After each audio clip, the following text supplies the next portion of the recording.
Hey, what is up, guys? Welcome back to today's video. And in today's update video, or yeah, it's like an update video, we're gonna go over our total profits this week. We were gonna do best performer and biggest flop, but unfortunately the merit trade doesn't really keep track of your weekly stock performance, or at least it does. They have these micro graphs, but it's kind of a pain to kind of figure out and read. So what I'm gonna do next week is I'm gonna kind of take screenshots. I'm gonna write down each like positions gained for that week and kind of keep track of it that way. So that way I can be like, hey guys, here's some screenshots. Here's what our biggest profit was, biggest flop, that kind of thing. So I will start in the next video. Next video I'll have all that data ready and good to go. And then we're gonna talk about potential moves as well as some other notes I kind of have, and overall just kind of talk about how the week went, how I feel, and maybe how you guys even feel about the week in general. So guys, first on the agenda, we're going to kind of really talk about the week, how my personal portfolio performed, as well as has overall how the market performed. So I started from last Friday. I'm counting my last Friday. So when Friday ended is where my portfolio value is starting at. Everything was 5,000 something. Overall, the week did finish out with a total gain of $1,164.30. Which that's pretty cool. That's pretty good. That's a lot of money. But yeah, part of it was that first initial day where it just shot up a ton, and then it kind of stagnated throughout the week, which isn't bad. Like, it's still good money at the end of the day. I do suspect though that we will probably get to 7,000 if the market keeps going up. If the market keeps kind of performing how it has been lately, we should get to 7,000 pretty fast. Because I know we did touch 7,000, I think earlier this week, or on Monday or Tuesday. We did touch 7,000, but it went back down. So I'm pretty confident that'll happen. But overall, the Dow Jones and S&P 500 were positive. So the Dow Jones did start off. It did close Friday at around. It closed at around 21,046 points, and then it did finish off the week at around 23,719 points, as well as the S&P 500 started out around.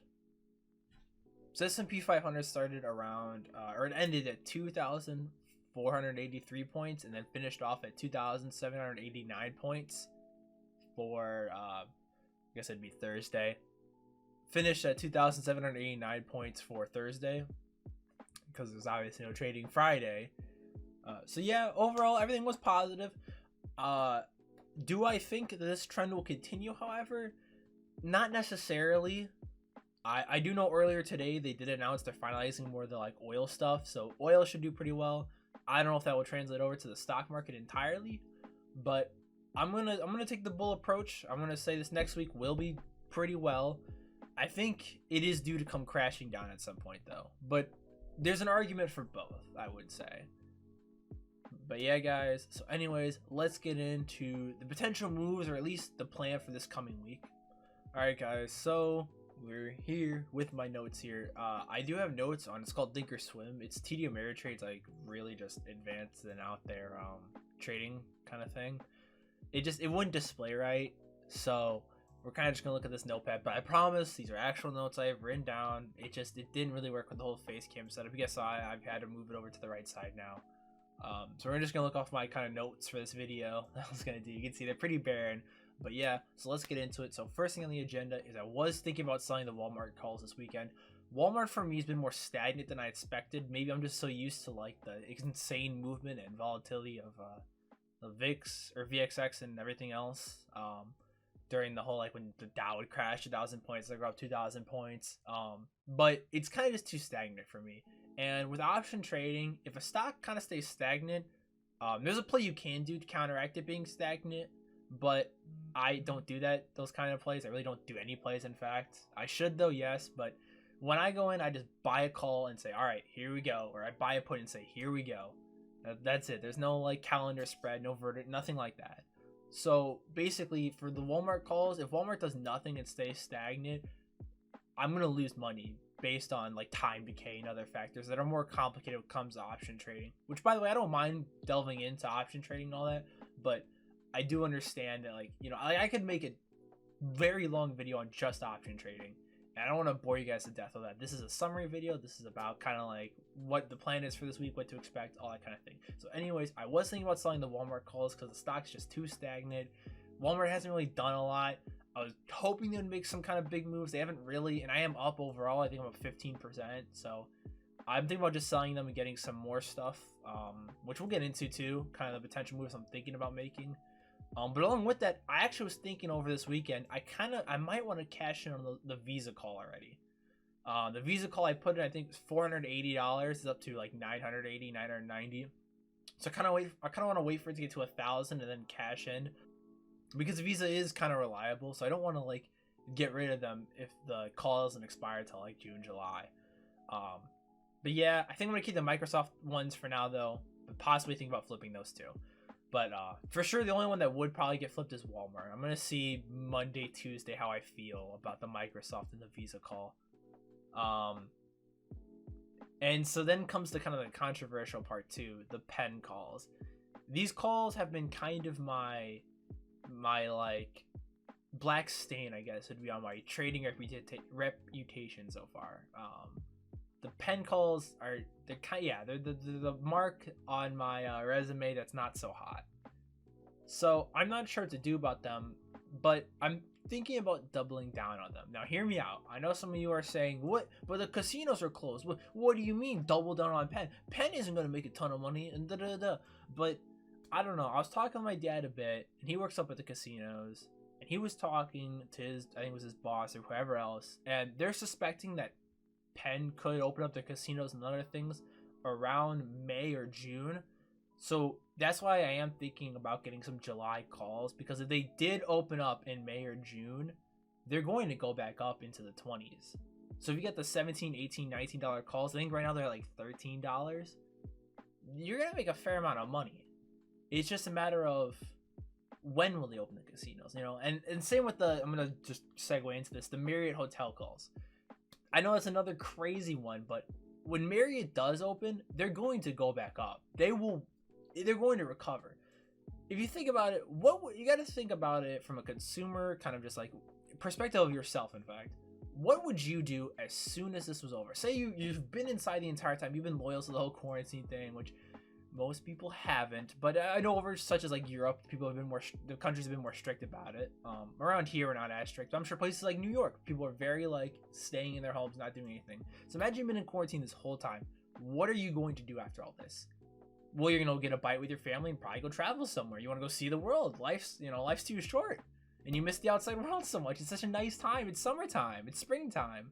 So that's why these hotel calls, these food kind of calls, like different things like that, are probably, well, maybe not so much the food call because you can kind of Uber Eats it and all that now, but things like the hotels or the airports or the cruise lines or things that have tanked are probably going to shoot back up after all this pretty quickly, I would imagine. Maybe not so much the cruise lines. They took a really big hit, and certain airlines like Boeing, I haven't really been following Boeing, but I assume they're not doing too hot. But yeah, so that's what I was thinking about, kind of getting more of the pen calls and the Marriott hotel calls for like July. I'm not 100% set on that, but that's kind of where I'm heading towards right now. We're going to see how this week does. If this week finishes out positive as well, then I'm definitely going to heavily consider getting in. Another thing is the Simon Property Group. The real estate district has been doing pretty well because the interest rates are kind of lower right now, and people are kind of just like buying a property or refinancing or doing everything else. So I was thinking about getting some calls for them. Just because they're a real estate company and they perform very well. I don't know too much about them, so I'm gonna have to do more research into them. So they're probably not as big of a move as I'm thinking, but definitely something I'm considering. As well as Squarespace. Squarespace has done really well lately. They've been shooting up a ton.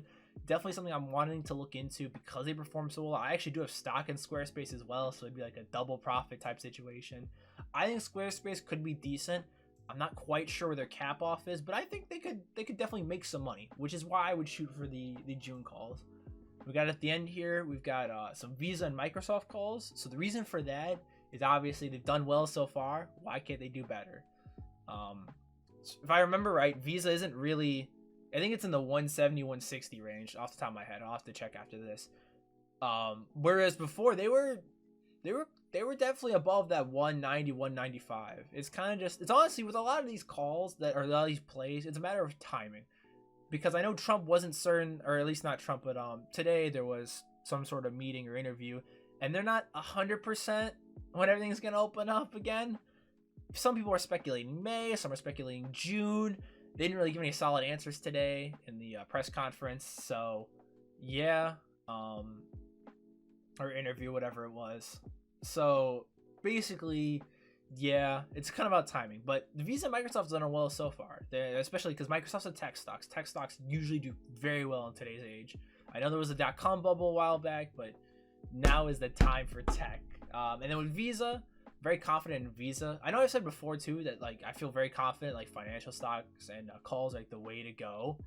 I take that back a little bit because I'm gonna talk about some puts now, which are basically stocks that I would get puts on that I think are gonna do bad versus calls where I think stocks are gonna do good.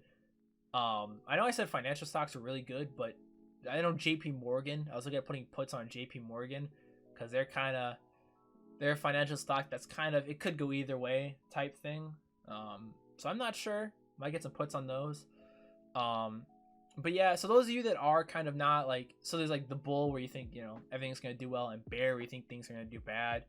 So if you aren't that bull part, which I'm a part of that part, and you're more the bear part, which I totally understand, what I'd be looking to do is probably getting puts on stuff like JP Morgan, or getting puts on stuff like maybe even Disney. I'm not so sure about Disney now. I think they've kind of recovered, but I know Disney hasn't been doing too hot because a lot of their parks are closed. I'd be getting more of those puts on different kind of like the casinos, the hotels, all the travel and entertainment stuff. And yeah, so I'd be looking for more of those kind of things. I think definitely the way to go for when it comes to kind of like calls and stuff, you just gotta think about it. Like, what are people gonna be doing with their time? What's gonna be important? Medical, I get a lot of video game stocks, a lot of like the financial stuff, I guess. Maybe even like, you know, some like the food, because a lot of people are getting the food and stuff like that. So yeah, it's really just a matter of, you gotta think about in the sense of like, what will people be doing? What is the now? What is the, you know? But anyways, that's kind of how I'm feeling, kind of the place for the week. I know it's more of a boring video, not very many memes. It's gonna be longer, I know. But I kind of just want to, you know, share my thoughts and all that fun stuff. So yeah, these are probably gonna be the plays for the week. I'm gonna try to put some good stuff out this week too. I'm done with college. I think 2-3 weeks is when my finals are, so it'll basically be early summer for me, and I'm gonna party a ton. I'll put out some good content. It'll be a fun time. But yeah, guys, so like I said though, sorry I didn't have the big profits or biggest flops. I will get those for next summary video, I promise. But anyways, guys, make sure you like and subscribe. Share your thoughts in the comments below if you want. Even DM me and say I got like Twitch. I don't keep my social medias very private. I got Twitter. I got everything. Anyways, guys, have a good trading season.